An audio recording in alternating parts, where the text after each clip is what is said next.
আল্লাহ পাক রব্বুল আলামিন বলেন, কুল ইন কুনতুম তুহিব্বুনাল্লাহ ফাত্তাবিউনি ইউহিব্বুকুমুল্লাহ ওয়া ইয়াগফির লাকুম যুনুবাকুম আল্লাহু গফুরুর রহিম। আল্লাহর হাবিব সাল্লাল্লাহু আলাইহি ওয়াসাল্লাম বলেন, মান আহাব্বা সুন্নতি ফাকাদ আহাব্বানি ওয়া মান আহাব্বানি কানা মাই ফিল জান্নাহ।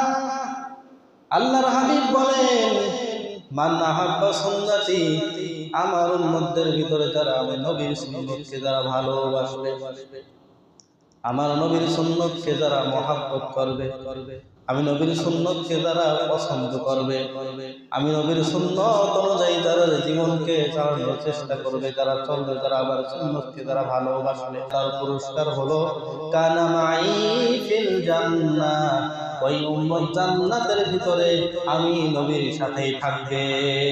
সুবহানাল্লাহ।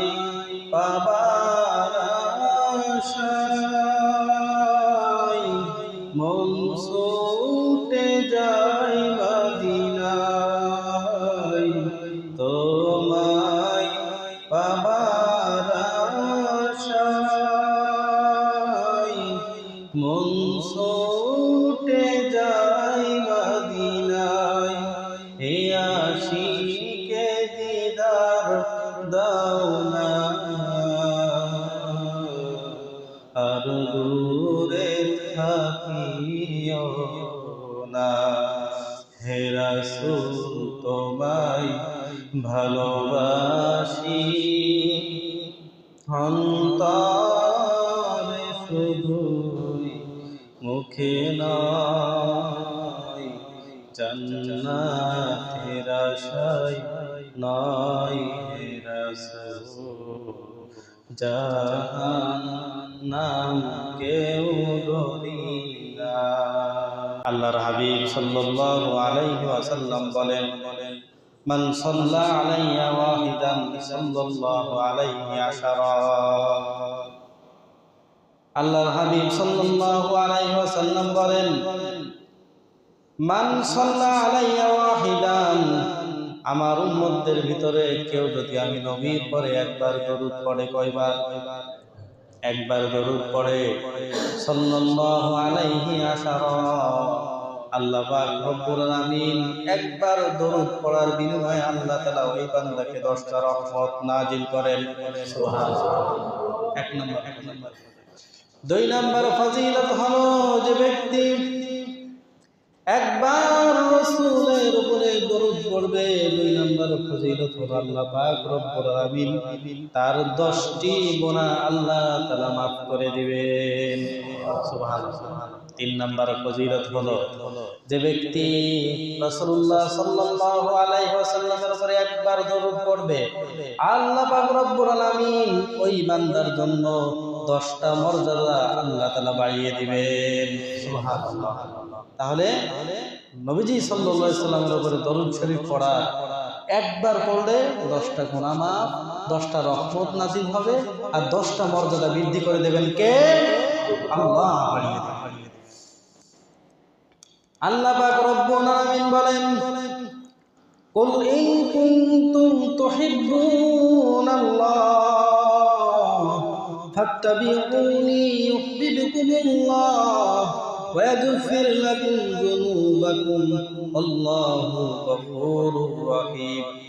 আল্লাহ পাক রব্বুল আলামিন বলেন, কুল, হে নবী, আপনার উম্মতদেরকে আপনি জানায় দিন, ইন কুনতুম তুহিব্বুনাল্লাহ, আপনার উম্মতরা যদি আল্লাহ পাক রব্বুল আলামিনকে ভালোবাসতে চায়, কাকে ভালোবাসতে চায়? তারা যদি আল্লাহকে, ইন কুনতুম তুহিব্বুনাল্লাহ, যদি আল্লাহকে ভালোবাসে, ফাত্তাবিউনি ইউহিব্বুকুমুল্লাহ, হে রাসূল আপনার উম্মতদেরকে জানিয়ে দিন, আপনার উম্মতরা যদি আমি আল্লাহকে ভালোবাসতে চাই, আপনার উম্মতদের জানিয়ে দিন, আমি আল্লাহকে ভালোবাসা রাখবে না। আমার নবীকে যদি আবারও আপনার উম্মতরা যদি আমার নবীকে অনুসরণ করে, দুনিয়াবাসী যদি আমার নবী যেইভাবে খেয়েছেন, যেইভাবে চলেছেন, যেইভাবে জীবন পরিচালনা করেছেন, আমার দুনিয়াবাসী যদি ওইভাবে নবীকে যদি ভালোবাসে, আমি আল্লাহকে ভালোবাসা লাগবে না, আমি আল্লাহ নিজেই ওই বান্দাকে ভালোবাসবো। সুবহানাল্লাহ, আল্লাহ তাআলা নিজেই ভালোবাসেন। আল্লাহ পাক বলেন, আমাকে ভালোবাসা লাগবে না, নবীকে অনুসরণ করো, তাহলে আমি আল্লাহ নিজেই তোমাকে ভালোবাসবো। শুধু আল্লাহ তাআলা শুধু ভালোবাসবেন না, আল্লাহ পাক রব্বুল আলামিন বললেন, আমি শুধু ভালোবাসবো না, শুধু ভালোবাসবো না, ওয়াগফির লাকুম যুনুবাকুম আল্লাহু গফুরুর রহিম। যেই সমস্ত মুমিন বান্দারা শয়তান ও নফসের ধোঁকায় পড়ে গুনাহের কাজ করে ফেলে, অন্যায় কাজ যদি হয়ে যায়, আর সে যদি রাসূলুল্লাহ সাল্লাল্লাহু আলাইহি ওয়াসাল্লামের সুন্নতকে অনুসরণ করে, সুন্নতের অনুসরণ করার ফলে আল্লাহ পাক রব্বুল আলামিন বলেন, আমি ওই বান্দাকে শুধু ভালোবাসবো না, ইয়াগফির লাকুম যুনুবাকুম, আমি আল্লাহ পাক রব্বুল আলামিন ওই বান্দার জিন্দেগীর গুনাহগুলো মাফ করে দিব। সুবহানাল্লাহ। তাহলে একবার দরুদ পড়লে কয়টা ফজিলত? তিনটা। এক নাম্বার 10টা রহমত নাজিল হয়, 2 নাম্বার 10টা গুনাহ আল্লাহ তাআলা মাফ করে দেন, 3 নাম্বার 10টা রহমত ওই বান্দার উপরে নাজিল হয়। আল্লাহ বলে না, দুনিয়াবাসী তোমরা যদি আমি আল্লাহকে ভালোবাসতে চাও, আমি আল্লাহকে ভালোবাসা লাগবে না, আমার নবীকে অনুসরণ তোমরা করো, নবীকে যদি অনুসরণ করতে পারো, আমি আল্লাহ নিজেই তোমাদের ভালোবাসবো, আর তোমাদের জিন্দেগীর গুনাহগুলো আমি আল্লাহ মাফ করে দেব। সুবহানাল্লাহ। তাহলে নবীজিকে আমাদের অনুসরণ করা লাগবে কি লাগবে না? লাগবে। আল্লাহর হাবিব সাল্লাল্লাহু আলাইহি ওয়াসাল্লাম বলেন, মান আহাব্বা সুন্নতি ফাকাদ আহাব্বানি ওয়া মান আহাব্বানি কানা মাই ফিল জান্নাহ। আল্লাহর হাবিব বলেন, মান আহাব্বা সুন্নতি, আমার উম্মতদের ভিতরে যারা আমি নবীর সুন্নতকে যারা ভালোবাসবে, আমার নবীর সুন্নতকে যারা মহব্বত করবে, আমি নবীর সুন্নতকে যারা পছন্দ করবে, আমি নবীর সুন্নত অনুযায়ী যারা জীবনকে চালানোর চেষ্টা করবে, যারা চলবে, যারা আবার সুন্নতকে যারা ভালোবাসবে, মান আহাব্বা সুন্নতি ফাকাদ আহাব্বানি। আল্লাহর হাবিব বলেন, উম্মত যদি আমার সুন্নতকে ভালোবাসে, তাহলে কেমন যেন সে আমাকেই ভালোবাসলো। কাকে ভালোবাসলো? কেউ যদি রাসূল সাল্লাল্লাহু আলাইহি ওয়াসাল্লামের সুন্নতকে অনুসরণ করে, আল্লাহর হাবিব বলেন ওই উম্মত কেমন যেন সে আমাকেই ভালোবাসলো। আমার সুন্নতকে ভালোবাসা মানে আমাকে ভালোবাসা।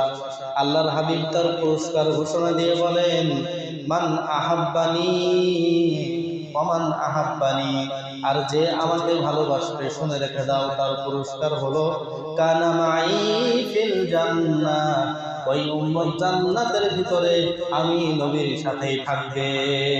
সুবহানাল্লাহ, নবীর সাথে। তাহলে সুন্নতের ফজিলত আছে না নাই? হ্যাঁ, আমাদের প্রত্যেকটা কাজের ভিতরে রাসূল কারীম সাল্লাল্লাহু আলাইহি ওয়াসাল্লামের সুন্নাত আছে না নাই? আছে। আমাদের রাষ্ট্র, আমাদের রান্নাঘর থেকে সংসদ ভবন পর্যন্ত রাষ্ট্র পরিচালনার নীতিমালা সুন্নত নবীজির জীবনে আছে না নাই? হ্যাঁ, আছে।